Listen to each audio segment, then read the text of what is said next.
नमस्कार दोस्तों, आप लोग के सामने मैथ का अगला भाग आ चुका है। दोस्तों चलिए देखते हैं किस तरह बनेगा। ठीक है, तो कह रहा है कि एक घन के संपूर्ण पृष्ठ का क्षेत्रफल 13,254 सेंटीमीटर स्क्वायर है, जिसके विकर्ण की लंबाई दोस्तों निकालना।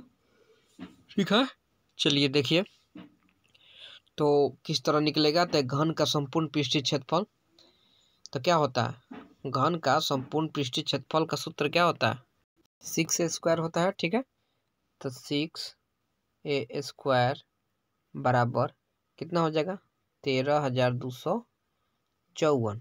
ठीक है, तो ए स्क्वायर बराबर क्या होगा बोलिए, तो 13,254 भागा 6।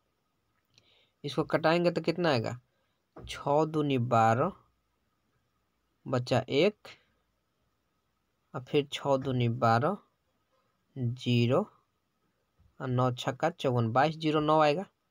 ठीक है, ए स्क्वायर बराबर 2209। ठीक है, तो ए बराबर क्या होगा, रूट में 2209।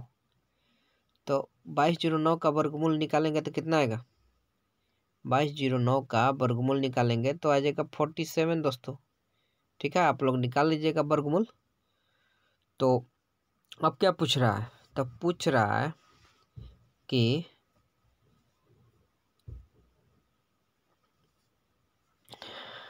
इनके विकर्ण की लंबाई कितनी होगी। तो घन के विकर्ण बराबर क्या होता है, घन के विकर्ण बराबर क्या होता है, घन का विकर्ण √3a। तो √3 a का मान कितना था, 47। तो 40√3 सेमी। ठीक है, ये क्या हो जाएगा, आंसर हो जाएगा। ठीक है दोस्तों, चलिए आगे की ओर चलते हैं अगला क्वेश्चन की तरफ। चलिए दोस्तों, अगला क्वेश्चन आप लोग के लिए दिया गया है इस तरह का, तो आप लोग पहले बनाइए, इसके बाद मिला लीजिएगा। ठीक है, कह रहा है कि घन के संपूर्ण पृष्ठ का क्षेत्रफल 12,150 सेंटीमीटर स्क्वायर है, तो इसके विकर्ण की लंबाई कितनी होगी। तो दोस्तों आप लोग बनाइए। तो घन के संपूर्ण पृष्ठीय क्षेत्रफल क्या होता है, 6a स्क्वायर, यही ना होता है। तो 12,150 है। ठीक है, अब इसको a स्क्वायर बराबर क्या लिख सकते हैं, तो 12,150 बटा 6। इसको कटा दीजिए, 6 दूनी 12 0 और 6 दूनी 12, फिर कितना बचेगा 3 5 6 5 30। ठीक है, यानी ए स्क्वायर बराबर हम लोग को क्या मिला, 20 25। ठीक है, तो ए बराबर क्या मिलेगा, ये रूट में चला जाएगा ना, स्क्वायर जब इधर आता है दोस्तों तो रूट में बदल जाता है। ठीक है, याद रखिएगा। तो ए बराबर इसका वर्गमूल निकालेंगे तो कितना आएगा, 45 आएगा, आएगा ना। अब आगे क्या करेंगे हम लोग, तो ध्यान दीजिएगा। अब विकर्ण पूछ रहा है, तो घन का विकर्ण क्या होता है, √3 गुना भुजा या √3a। ठीक है, तो √3 ए का मान 45 आया है ना, अभी ना आया था दोस्तों, नहीं देखे थे क्या। ठीक है, देख लीजिए। तो 3 सेंटीमीटर हो जाएगा। तो चलिए आगे की ओर चलते हैं, आशा करता हूँ आप लोग को समझ में आ रहा होगा। ठीक है, चलिए अगला क्वेश्चन की तरफ चलते हैं हम लोग। चलिए दोस्तों अगला क्वेश्चन की ओर चलते हैं दोस्तों। कह रहा है कि घन के संपूर्ण पृष्ठ का क्षेत्रफल 11,094 सेंटीमीटर स्क्वायर है। ठीक है, इसके विकर्ण की लंबाई कितनी होगी। तो एक घन के संपूर्ण पृष्ठीय क्षेत्रफल तो 6a स्क्वायर होता है, आप लोग को मालूम होगा। ठीक है, तो 11,094। ठीक है, तो ए स्क्वायर बराबर हम लोग क्या निकाल सकते हैं, तो 11,094 बटा 6। तो इसको कटाएंगे, तो कटाएंगे तो कितना आएगा दोस्तों, तो कटाएंगे तो 1,1849 आएगा। ठीक है, कितना आएगा, 18 49। तो ए स्क्वायर बराबर क्या गया 1849। ठीक है, तो इसका ये जब इधर आएगा तो रूट में चला जाएगा 1849।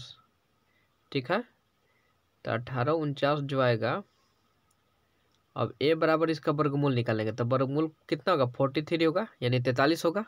ठीक है, क्या होगा 43। और 43 ए का मान मिल गया तो घन का विकर्ण निकाल लीजिए। तो घन का विकर्ण क्या होता है, घन का विकर्ण बराबर √3 गुना भुजा लिखिए या फिर ए लिखिए, बात एक ही है। ठीक है, तो √3 गुना भुजा कितना आया था हम लोग का 43। तो इसको क्या लिख सकते हैं 43 √3 सेंटीमीटर। ठीक है, तो आप लोग मिला लीजिएगा दोस्तों। अगला क्वेश्चन की तरफ चलते हैं हम लोग। ठीक है, चलिए दोस्तों अगला क्वेश्चन की ओर चलते हैं हम लोग। कह रहा है कि घन के विकर्ण की माप 4√3 सेंटीमीटर है। तो देखिए दोस्तों, घन के विकर्ण, घन का विकर्ण का माप दिया हो दोस्तों। ठीक है, कितना दिया है 4√3। तो हम लोग को घन का विकर्ण का सूत्र क्या होता है, √3 गुना भुजा होता है, ये ना होता है, बोलिए दोस्तों। तो इधर दिया है 4√3, √3 कट जाएगा, सामने सामने कट जाता है ना। ए बराबर क्या बचेगा, ए बराबर 4 बचेगा। तो घन का आयतन क्या होता है, घन का आयतन जो होता है, घन का आयतन क्या होता है दोस्तों, बोलिए। ए क्यू होता है, होता है ना दोस्तों। घन का आयतन ए क्यू होता है, आप लोग को मालूम होगा। तो यानी 4 का क्यू करेंगे तो कितना आएगा, 4 चौके 16, 16 चौके 64, 64 सेंटीमीटर क्यूब जो होगा वो सी ऑप्शन सही होगा। ठीक है, 64 सेंटीमीटर क्यूब आंसर हो जाएगा। ठीक है, घन का आयतन ए क्यू याद रखिएगा दोस्तों। चलिए आगे की ओर चलते हैं दोस्तों, अगला क्वेश्चन की तरफ। चलिए दोस्तों अगला क्वेश्चन की तरफ चलते हैं दोस्तों। करें कि घन के विकर्ण की माप 5√3 है, तो इस घन का आयतन कितना होगा। तो घन के विकर्ण आप लोग को मालूम है कि कितना होता है। तो घन का विकर्ण,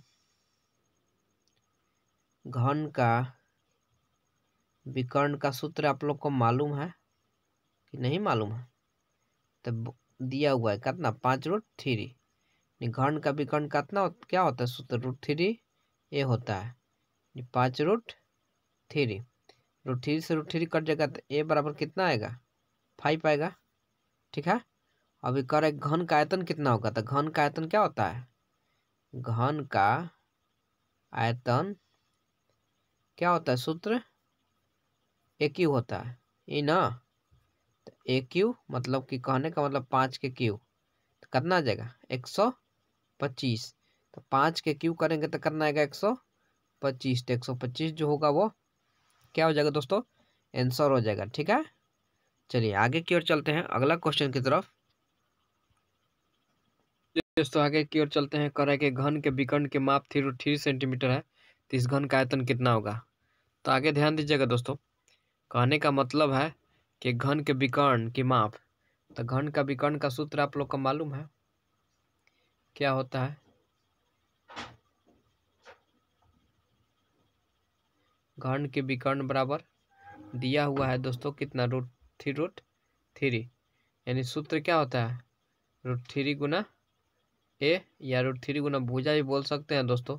ठीक है, तो √3 से √3 कट गया तो बच्चा कितना, ए बराबर 3। ठीक है, तो इस घन का आयतन कितना होगा। तो घन का आयतन क्या होता है, एक ही होता है ना। घन का आयतन का सूत्र आप लोग को मालूम होगा कि घन का आयतन का सूत्र क्या होता है, एक ही होता है। ठीक है, तो यानी 3 का क्यू, तो कितना हो जाएगा, तो 27 हो जाएगा। 3 के 9, 9 3 27। ठीक है दोस्तों, चलिए आगे की ओर चलते हैं। आशा करता हूँ आप लोग को समझ में आ रहा होगा दोस्तों, तो लाइक और सब्सक्राइब जरूर कीजिएगा। ठीक है, आगे चलिए दोस्तों अगला क्वेश्चन की तरफ चलते हैं। कह रहा है कि एक घन के विकर्ण के माप 6√3 सेंटीमीटर है, तो घन का आयतन कितना होगा। तो उस तरह का क्वेश्चन है दोस्तों, आप लोग मिला लीजिए और पहले बना लीजिए। ठीक है, तो घन का विकर्ण का सूत्र क्या होता है? घन का विकर्ण दिया हुआ है दोस्तों, ठीक है। घन का विकर्ण दिया हुआ है, कितना दिया हुआ है? 6√3 दिया हुआ है, ठीक है। और घन का विकर्ण का सूत्र क्या होता है? √3 गुना भुजा या ए बोल सकते हैं। तो 6√3, तो 3 से 3 कट जाएगा तो ए बराबर कितना हुआ? 6 हुआ। घन का आयतन क्या होता है? घन का आयतन क्या होता है दोस्तों, बोलिए? तो घन का आयतन ए क्यू होता है। क्या होता है?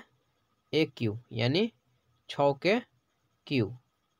तो 6 36 और 36 में 6 से करेंगे तो 200 कितना होगा? 16 आएगा ना। 36 में 6 से गुना कर दीजिए तो 6 36 3 और 36 18 21 यानी 216, ठीक है। तो 216 जो होगा ना वही आंसर हो जाएगा दोस्तों, ठीक है।